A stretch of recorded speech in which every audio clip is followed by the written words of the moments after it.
Want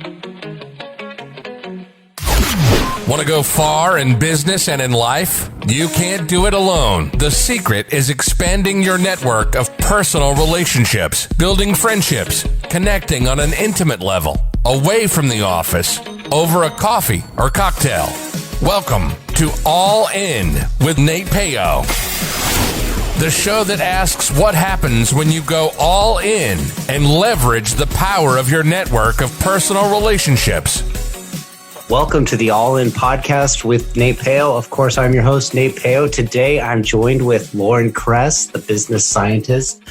She's one of the few theoretically trained scientists at growth innovators of the millennial generation, whose knowledge of investment-led growth is transforming decision-making in the business world.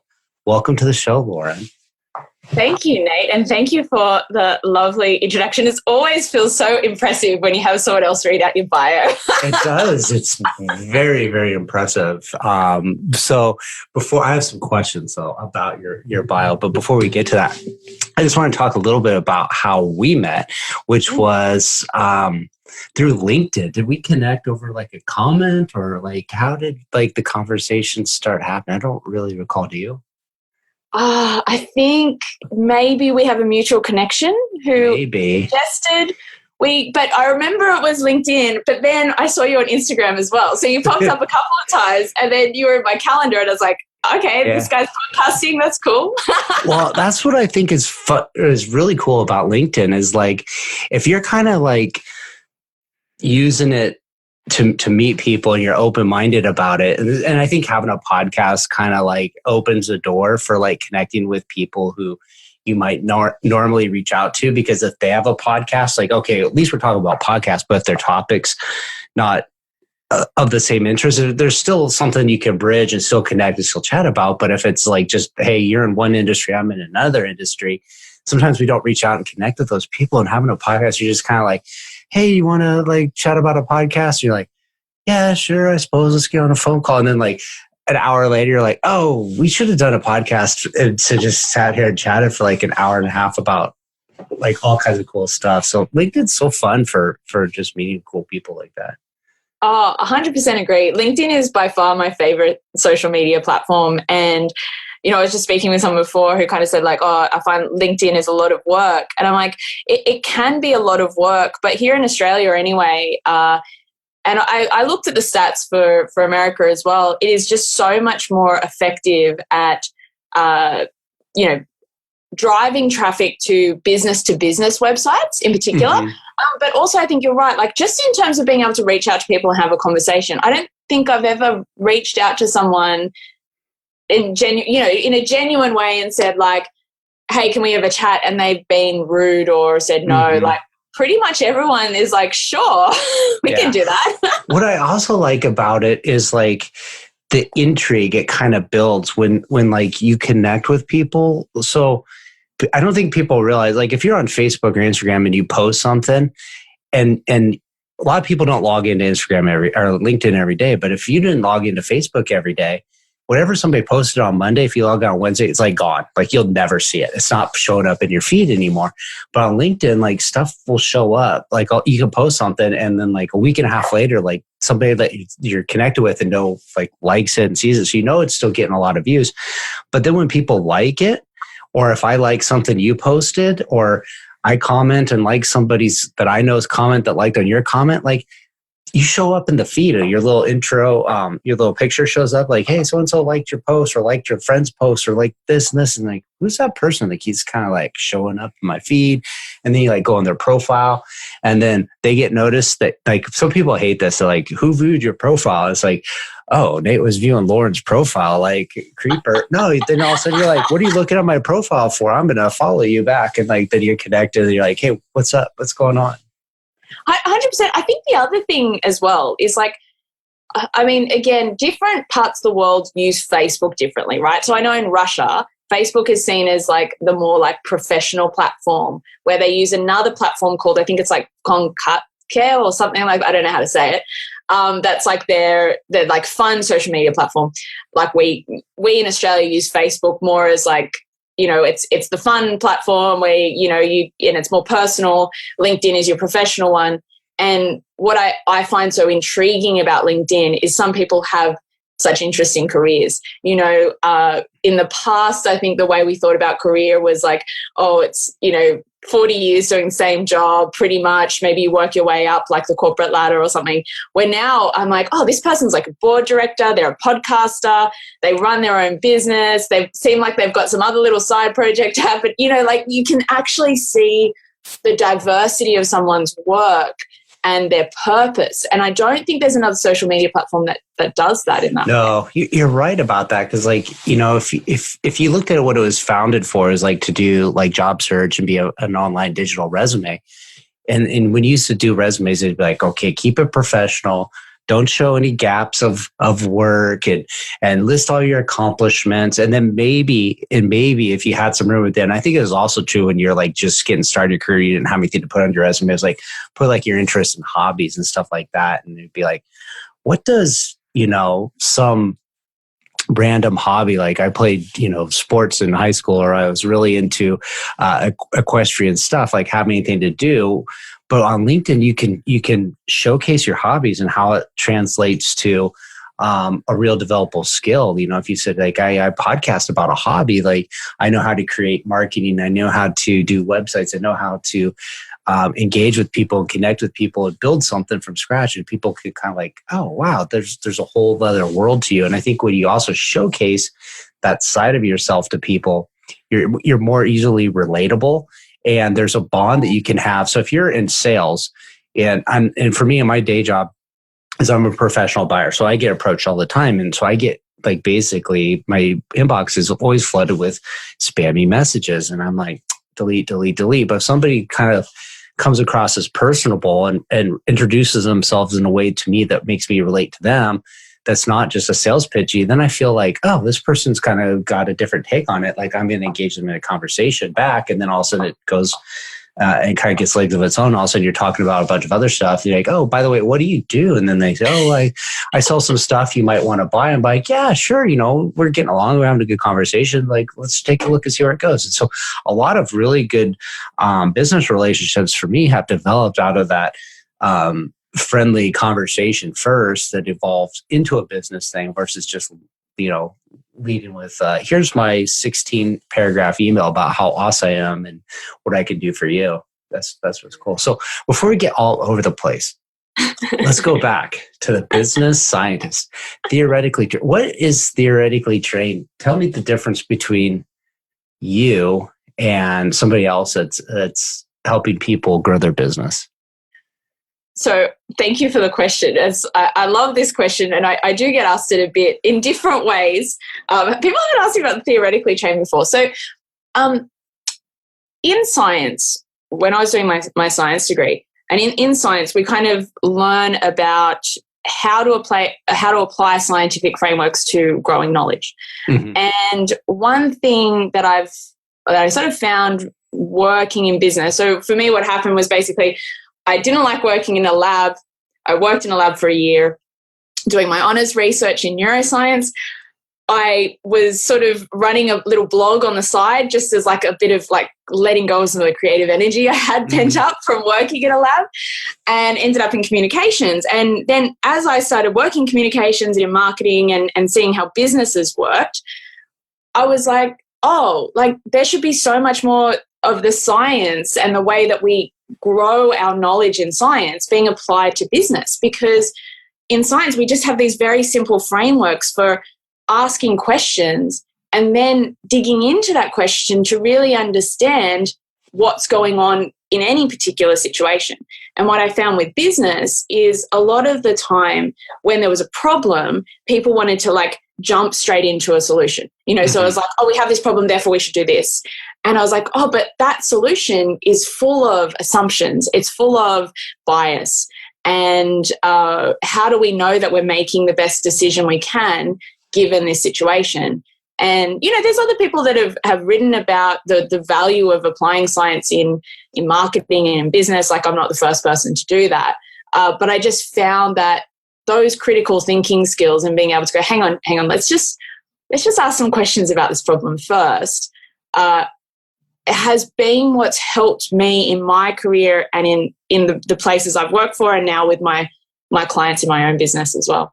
I think that's a really cool approach, because so often when we have problems, we take anecdotal evidence and we project like, hey, this is a problem. Let's go like do this solution. And the solution sometimes doesn't solve the problem, or sometimes it's a Band-Aid for the problem. If you do start going back to the root cause, like we have this thing all the time where like something will get brought up and say, hey, we have a leak in one of our apartments.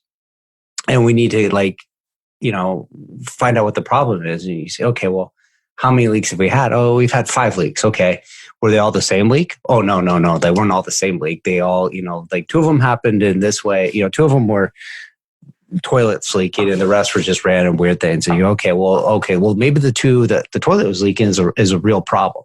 Like, well, did they both leak at the same spot? No, one leaked at the bowl and the other leaked at where the hose connects to the valve. You're like, well, those are 2 unique problems. So if you would have just said, hey, we got to fix a leak, like there's a lot of problems that it could be happening from. And then when you narrow down to what's a one-off problem, those just maybe circumstances that are kind of outside your control, what's a systematic problem that you need to fix, like even those, you got to really, really drill down to like the core root to find out like, hey, are we just, we could have just said, hey, let's just replace all the toilets with this other brand that costs a bunch more money, but the toilet itself isn't even the thing that leaks. It's the parts and pieces that attach to the toilet or the way it was installed that could be it. So there's so many more things that could happen. I think that happens a lot of times, especially with marketing. It's hard to get a scientific representation of why things are the way people feel, behave, and act, because it's not easily quantifiable.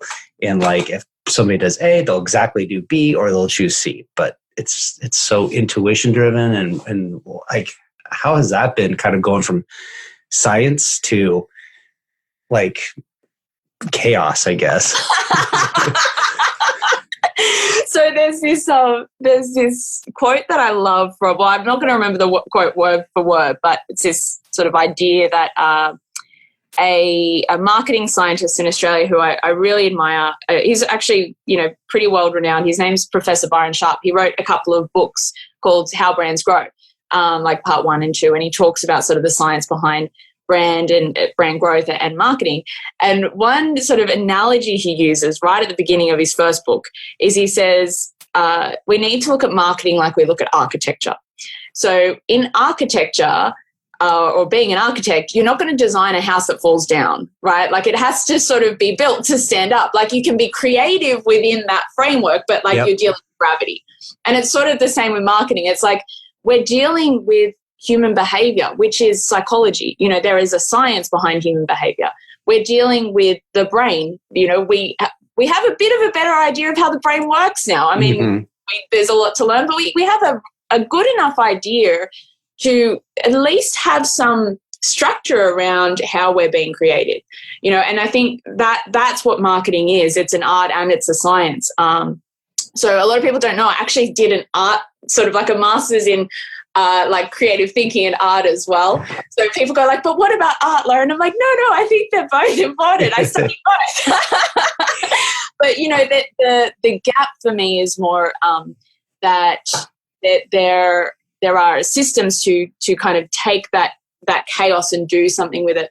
And what a lot of it comes down to is going back to, what are we actually trying to answer? Like, what are we trying to find out here? So we've got our Google Analytics for our website traffic, right? But what do we want to find out from looking at our Google Analytics? What I find a lot of people do is they let the data lead their questions. So they go like, oh, here's all this data, therefore we wanted to know how many people landed on our website.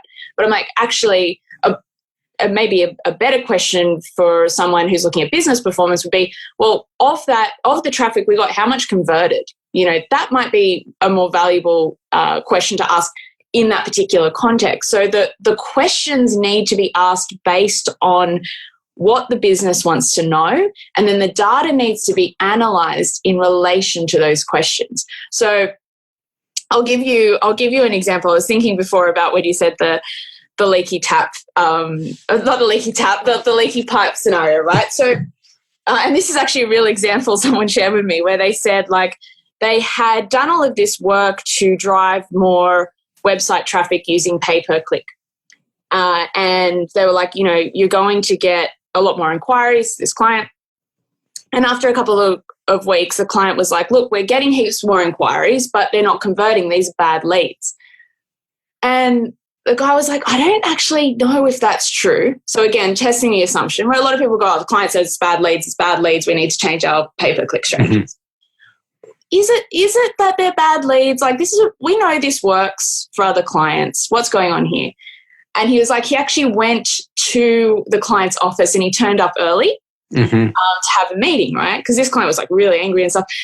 And while he's waiting to have the meeting, he's listening to the receptionist who's answering the calls for these inquiries. And he walks into the meeting and he goes, your problem is your receptionist. It's got nothing to do with your pay-per-click strategy. Like, your receptionist is really rude to incoming inquiries. Like, and sort of explained what was happening at the front desk. And that was actually driving the problem, So, but it's so easy for us to assume that, well, the data is saying, like we're getting inquiries, and the client's saying, well, these aren't converting. This is what my spreadsheet is showing. So therefore, this strategy isn't working. So I think, it has to be applied to a particular business and what they're in.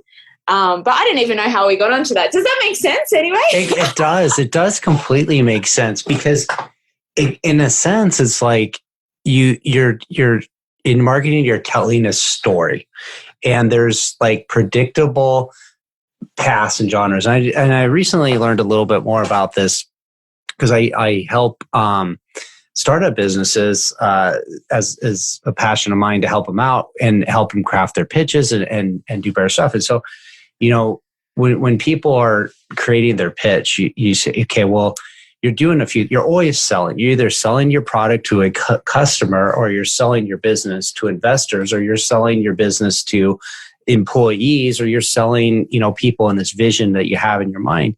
And so you can just kind of like randomly tell it, or all over the place, or you can start doing what they call the hero's journey. And you probably, the hero's journey, where there's a predictable thing. And it's basically why Star Wars is super successful. It starts off with somebody that's, moving down a path, and they're young and they're on their quest. And then along the way, they learn stuff about themselves. And then they have like a conflict, and then they have like a temptation, and then they have like a coming to Jesus moment. And voila, they've overcome, and they return to home triumphantly.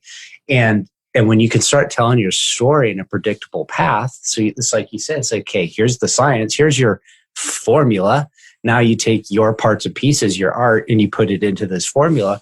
And I think another thing too, a lot of businesses don't realize is they think they know who their customer is, but they don't know who it is. Like this was an example to me that really hit home when I was doing some marketing classes, strategic marketing in college. And this professor, he had been a CEO of a very successful commercial real estate broker.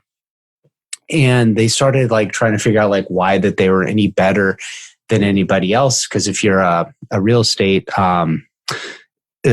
commercial real estate agent, like you have a book of business, a book of clients, and it's more repeat business than a home seller that's just, it's a family buyer. So they have this book of business of people that they work with. And so you go, okay, how can I get that book of business to come to my broker versus the other broker? And the answer is they don't. They stay with their realtor. That's who they want to work with. They don't really care what broker that they go to. So when you're advertising to the buyer, you're advertising to the wrong person. So if you start kind of getting your story geared up to who you realize, oh, my client is really the broker. Like I want to attract the brokers. They're the ones that are going to bring me the business. So like you start identifying, okay, now I know who my client is. Now I want to tell a different story. If I'm telling my story to a buyer, it's like, hey, come to me. I got the lowest fees in town and the biggest, property book or whatever. Like that's a different story than come work for me because we have all these tools at your disposal to help you sell more and help your process run smoothly. So you start kind of like reshaping your story based on who the customer really is. So it totally makes sense why there should be a science-based approach, because you really do have to ask better questions. That's the key of it. Ask better questions.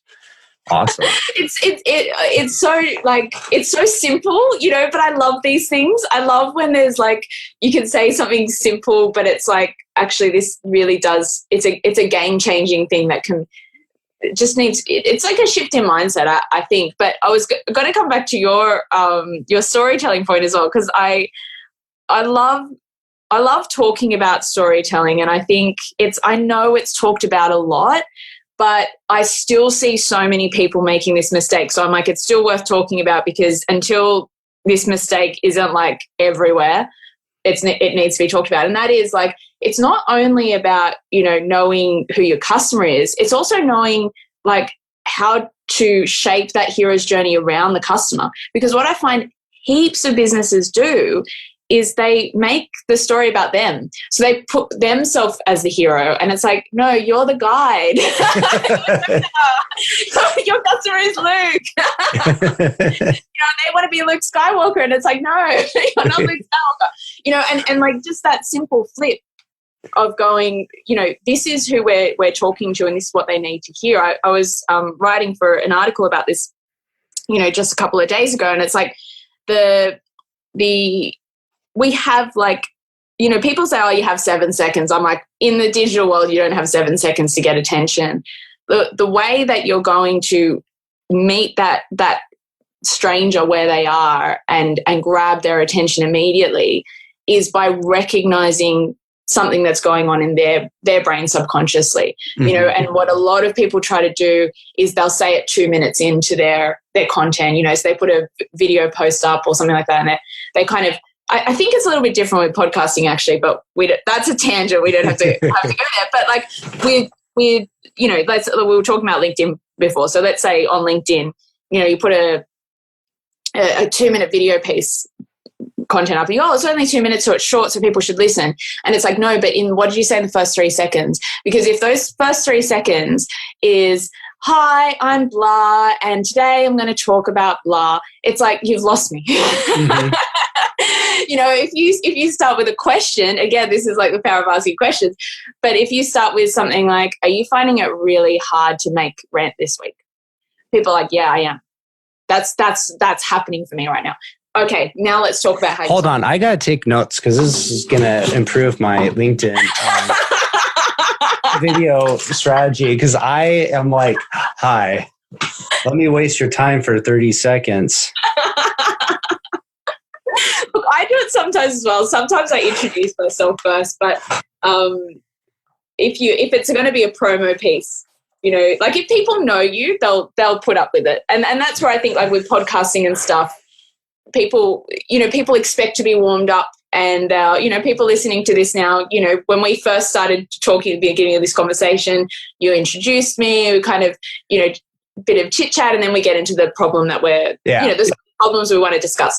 But in a 2-minute video piece on social media where someone's thumb is just literally like ready to scroll to the thing that could be a little bit better, that's just after your piece of content, it's like you have to talk directly to that person who they're Luke Skywalker going, I've just been attacked, what do I do now? Where do I go from here? And that's you need to show them that I recognize the situation you're in, and I've got a solution if you keep listening.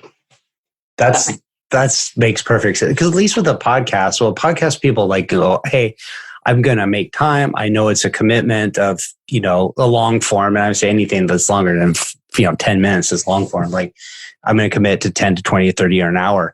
So I know I'm going to not turn it off 2 seconds in, but you're right. Like if you're scrolling through LinkedIn, you come through and you're like, oh, this video pops up in your feed that you're not expecting. Like, do you stay and watch, or do you keep going? And most people are like, hey, if it doesn't grab me really quickly, I'm going to keep going. So you're very right on that. Now I completely lost. I was going to ask you something else, and oh no, I remember. So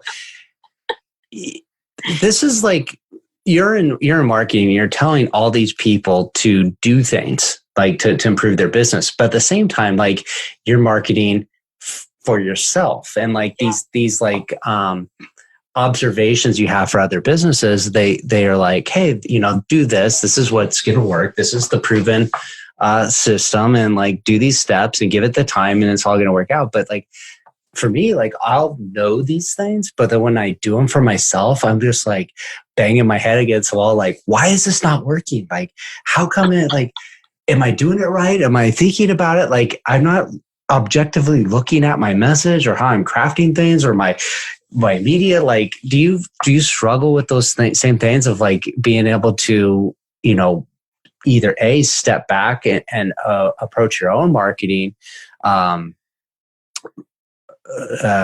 would be the word? Just independently of like your personal opinions on it. And then two, like, how do you, handle the I guess the emotional part of it when it's not going as planned? Yeah, look, it's a really good question. And I think everyone, like, I'm going to be really, really honest, because I think a lot of people struggle with this. And even if it makes me look a little bit worse, I think if less people feel alone after this conversation, then it's worth it. So 100% all the time I contradict my advice. Like, all the time. Like I pull myself up on it like pretty much every day. And I'm like pretty hard on myself about it, but it's challenging. And one of the things that I really try to give voice to in the conversations that I'm having on LinkedIn and stuff is like, if marketers are too hard on people, I'll kind of say, well, hang on. But like, let's be honest, it's really hard to run a business. Like, and I think to me, I started seeing it almost as like, as a way of relating to, because my target, my ideal client is someone who actually is not too unlike me in the sense that they're consulting or they're coaching or they have a small business. So I'm like, I actually, if you go to an agency, you're going to deal with, kind of like the agency structure and it's like, this is how we work and stuff. But for me, I'm kind of like, well, look, I'm a business owner and I know how hard it is to market yourself and take care of delivering to clients and be on sales calls, and be dealing now with maybe homeschooling kids or like, I don't have to deal with that. But like, I know a lot of people are. And I'm like, if your website's running slow, look, it's going to affect your business. I understand why your website's running slow because you have 50 million other things to do. So, but I'll give you an example of like something that I do a lot is like, I'll say to people, look, it's important to plan before you act. So we need to think about your content plan. We need to think about, how that's going to feed into your marketing funnel, what the purpose of your content is.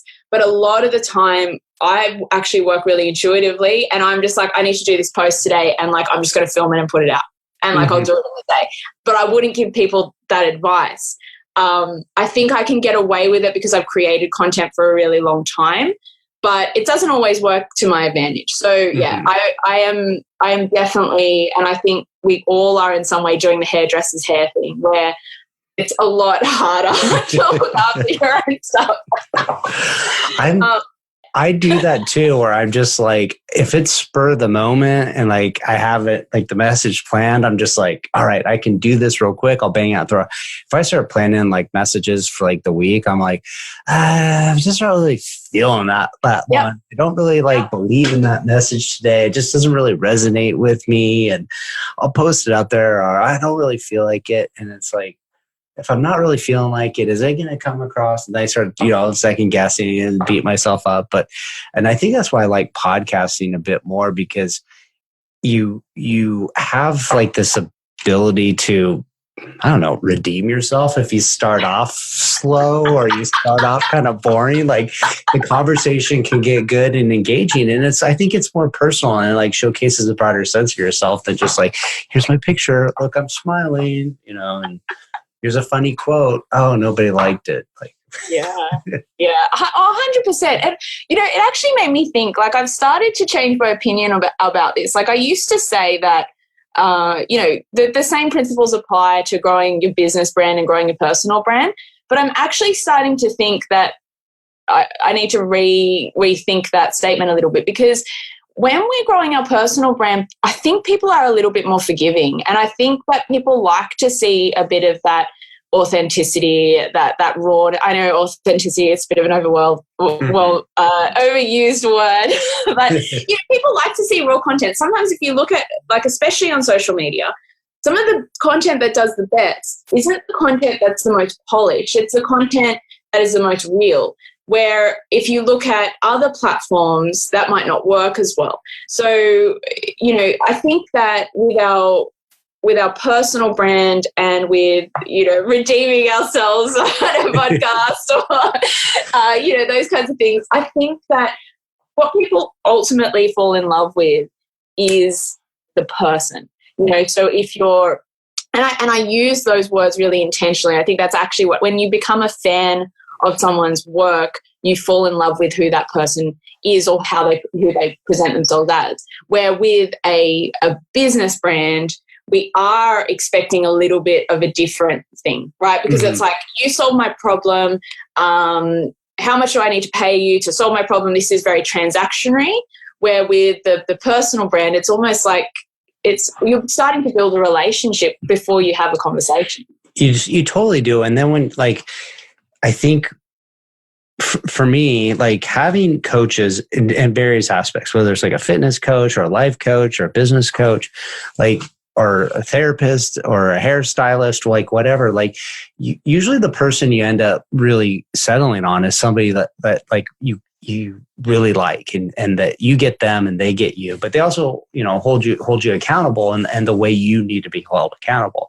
So when you're showing that personality of yourself, then I start like relating to you and start getting along with you. And I think for me, at least, the best coaches tend to be somebody that are going to pull the best out of you. But I think also if you're a good, what do you call somebody that's on the other end of a coach? The student is there.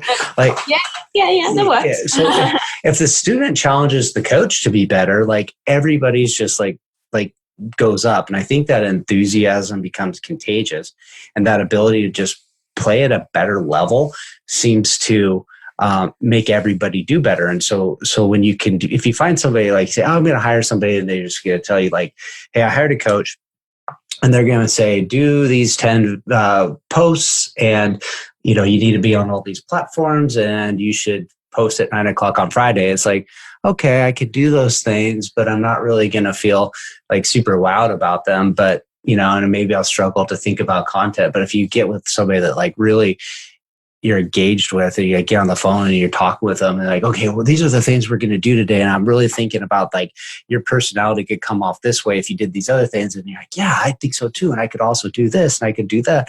And this energy builds, and you just kind of like, you get off the call and you're just like, wow, I want to go conquer the world. That person just helped draw this out of me. I feel like they get me. I feel like they're seeing the things I don't see in myself that are gifts that I could share my message, and I feel more confident selling it versus kind of working in a vacuum and going, I think I like this, and I'm going to post this up, but I don't feel so good about posting it. And I'm not sure I want to expose the side of me. And somebody like yourself might go, no, that's totally like a strength of yours. Like, lead with that, because just own that, because that's a really important, part of your personality, and it's going to come through in your brand and your product or your business too, and take you places. So I think there's some about it where getting to know somebody on a personal level just makes business not feel like business. It doesn't make work feel like work. It just is like, hey, I'm just excited to go do a project with somebody or work out in the gym with, like, it's social hour. Like, it's just like, are we even working, or are we just screwing around for like an hour and a half? But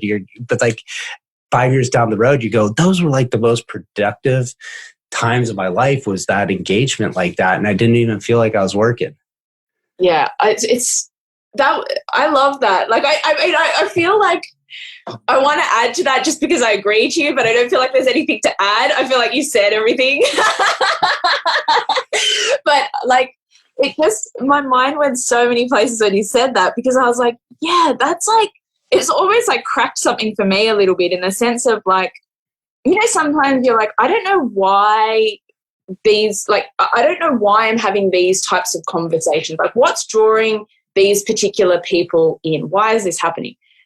And when you said that, I was like, yeah, like one of the really nice pieces of feedback that I've gotten, like, I think, for pretty much since I started my business, is like people really enjoy the time they spend with me, and they'll say that, and like I don't focus on like a hard sell or things like that. Like for me, I find I'm going back to this asking questions thing for today. Like I'm genuinely curious about people. Like I actually am. I'm like, I want to know as many people as I can in my life. Like I just find people fascinating.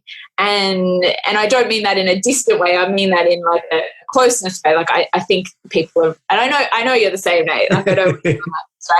But it's like, when you said the thing about like it not feeling like work, I think that's the thing, is it's sort of like people really value that connection. They really value that, like someone's seen me for an hour. And I think that's what coaches and mentors and whatever people want to call themselves, I don't think it actually matters too much about the label. I think if you can do that in a conversation, people will just buy whatever you're selling, because they're not buying the product, they're buying you. They're buying that time with you, I think. Yeah. I think you're right. I think, if you're interviewing people to coach with, you go, okay, well, this person's got like a good resume and this person's got a good resume. Who are you going to pick? You're going to pick the person like that you really get along with better, and then that other person, you say, oh, maybe I didn't get along with them. That's okay, because you're not the right fit. You have different personalities, different wavelengths, different frequencies, and they're going to connect with somebody that's the right fit for them. And, and different people need different things. Like I'm like an idea. I'm like all over the place kind of person. And like, I work really well with somebody that encourages that, but they also say, okay, sit down. You need to do these 10 steps, quit, sidetracking it to go onto this other thing. I'm like, yeah, you're right. I do get kind of like all over the place, and I have to stay focused. So it's all about, personality and connections. It's funny because it's true though, because you're, go back to you talk about meeting as many people. I think that's super fun to do, because you never know. That's how I think we started talking the first time we chatted. We like got on the phone for like 15 minutes and turned it into like a long hour, I think.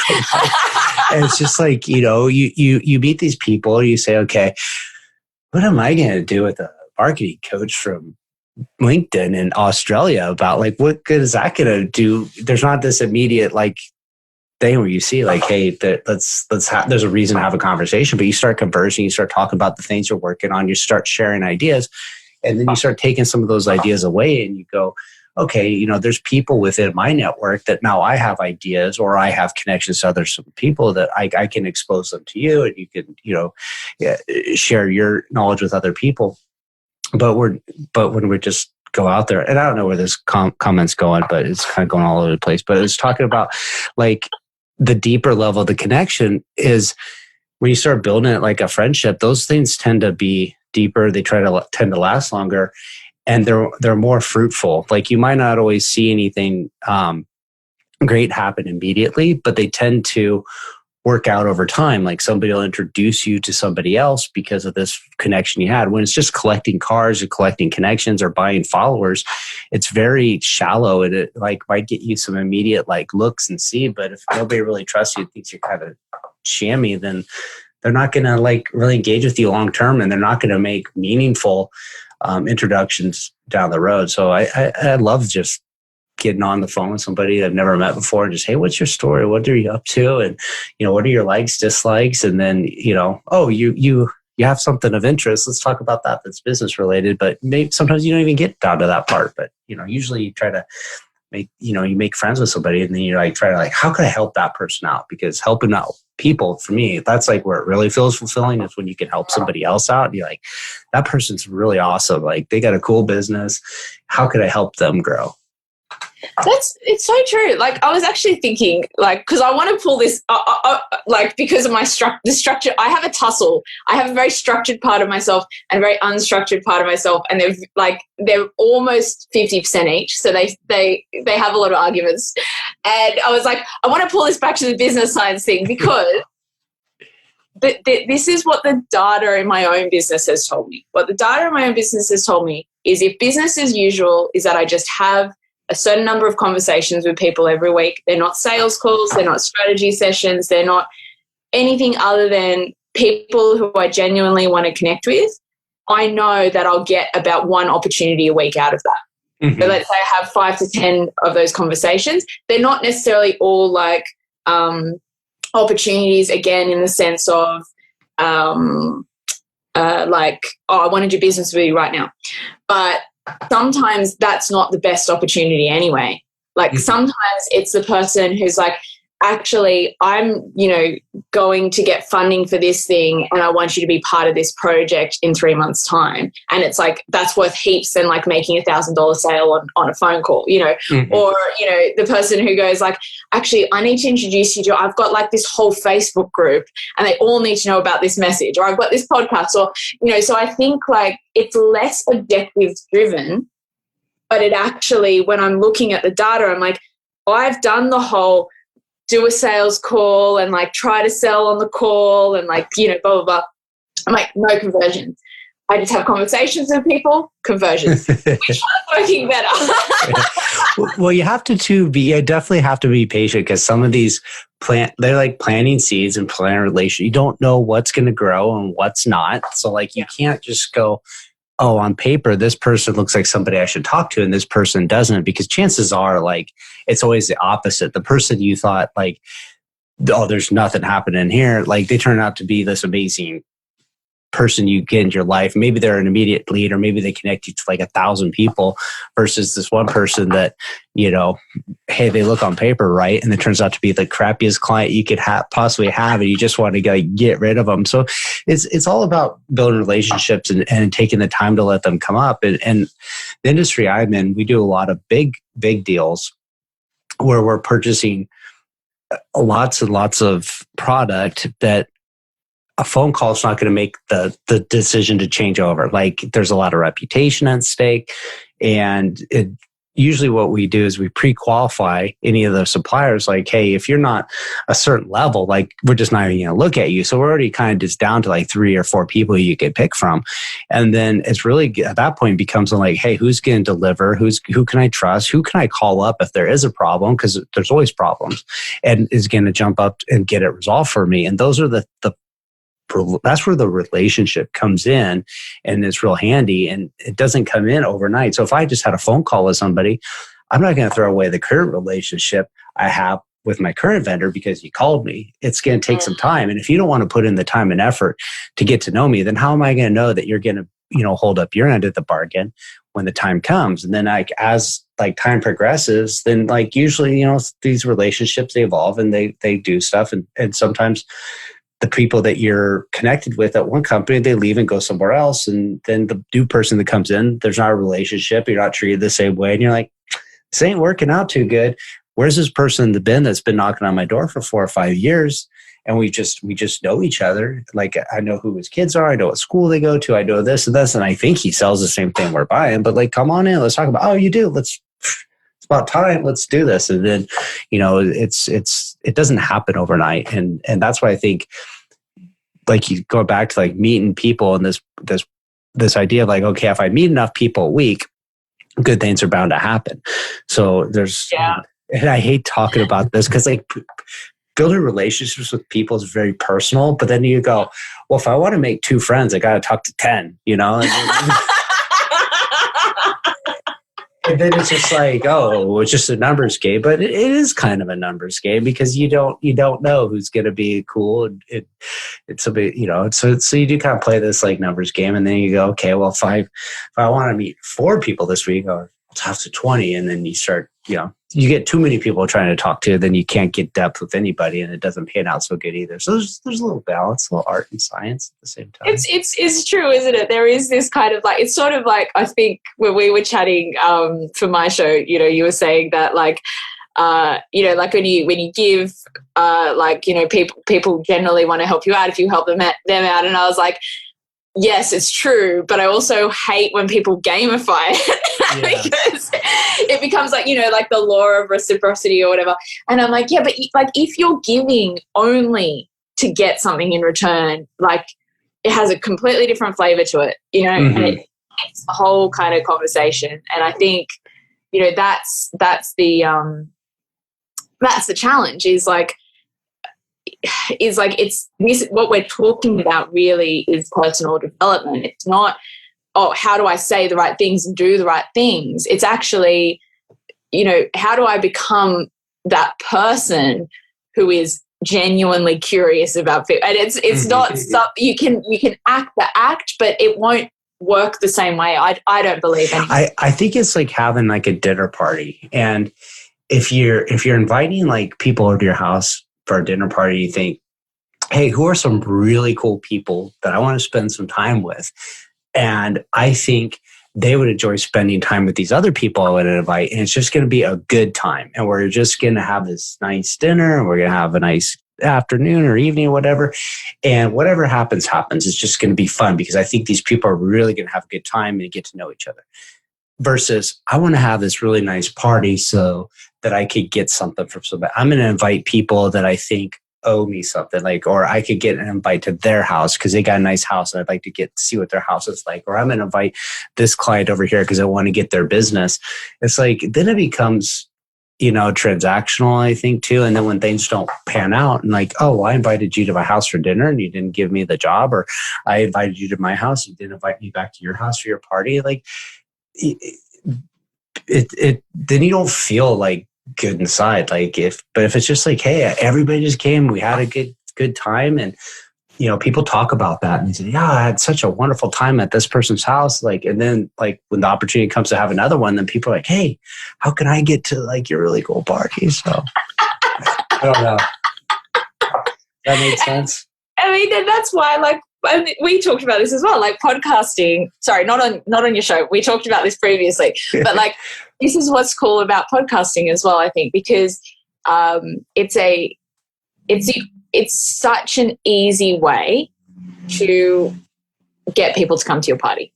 I think you put it like that. Like, it's getting the cool kids to come to your party kind of thing, right? I didn't put it that way. Gary Vee put it that way. But I was that kid in high school that wasn't that popular. And I had my parents went away for the weekend, and I had a really, really big party at my house. And there was a ton of people there. It was crazy. And my parents were not too happy when they came home. It smelled like beer. The whole house smelled like beer.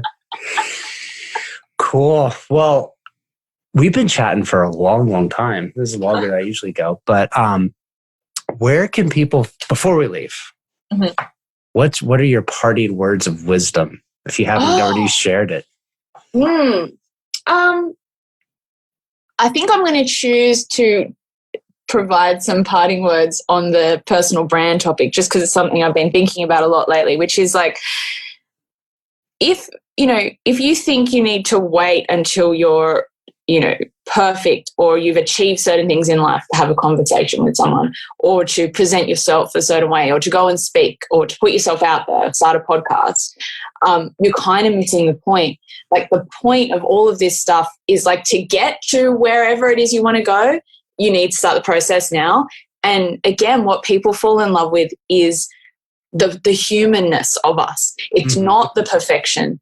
So that's what I would just say to anyone who's kind of like feeling like they're holding themselves back, is lean into conversations, lean into putting yourself out there, because it is pretty amazing how quickly some really exciting opportunities can start popping up. It does. I think once you get going, it just starts to get a little bit of momentum. It's uncomfortable. There's no doubt about that, but it's a lot of fun, and you just gotta stick with it. So that's awesome. Awesome parting advice. So, Lauren, where can people find you? Where should we send them?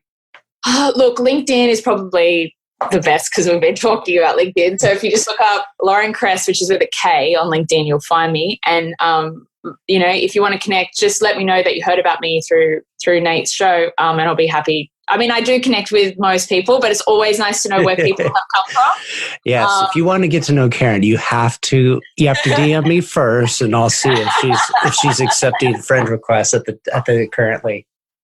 There's a screening process. Very exclusive group. No screening process for me. Awesome. Well, I'll put that in the show notes, and I'll link to your website and everything else. So if anybody wants to hop on the phone with you and have a conversation, get to know you, maybe you'll be the next conversation? 100% happy to. Thanks, Awesome. mate. Thank you so much for coming on. It's been a pleasure. Make sure to visit our website, therealnatepeo.com, where you can subscribe to the show on iTunes, so you'll never miss an episode of All In. While you're at it, if you found value, we'd appreciate a rating on iTunes, or if simply tell 2 friends about the show. Looking to connect? You can find Nate Peo on LinkedIn or Instagram.